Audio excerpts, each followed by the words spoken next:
前回、松江の方の水郷祭の花火をね、YouTube でご覧になっていただけた方もおられると思いますが、実際には私も見て、とても迫力ととてもカラフルな演出で良かったです。こちらのね、出雲の神話祭りの花火もね、曲に合わせたり、花火にタイトルがあり、それに沿ってのね、花火綺麗でした。やっぱり花火好きですわ。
やめた途端に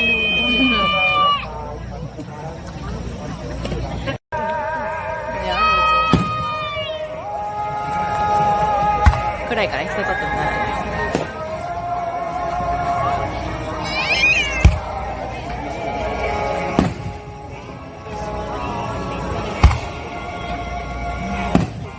コロナ時代の時、イベントや花火大会ってなくなってしまったりしてたんですが、こうしてね、今コロナも落ち着き、インフルエンザと同じようになってから、イベントがあちこち開催され、花火大会もなるようになり、見れるようになった時、皆さんはどんなようにね、思い、花火大会をご覧になっていたのでしょうか。来年も花火大会見れるのが楽しみです。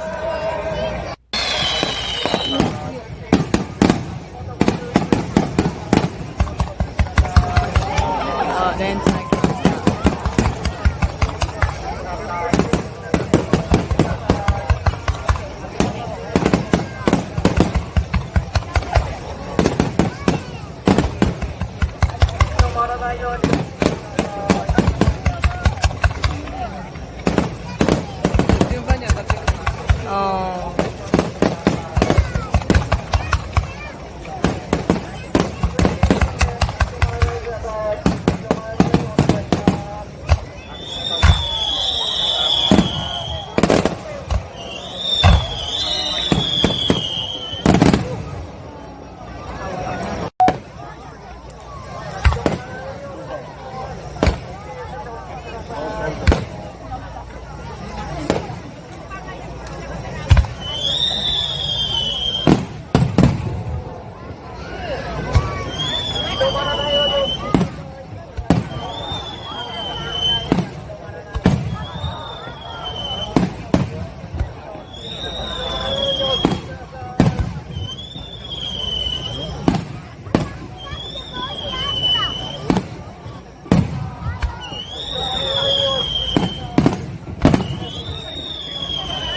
クライマックスです。皆さん、心の準備は大丈夫ですか？最後、すごいですよ。それでは行きますよ。3、2、1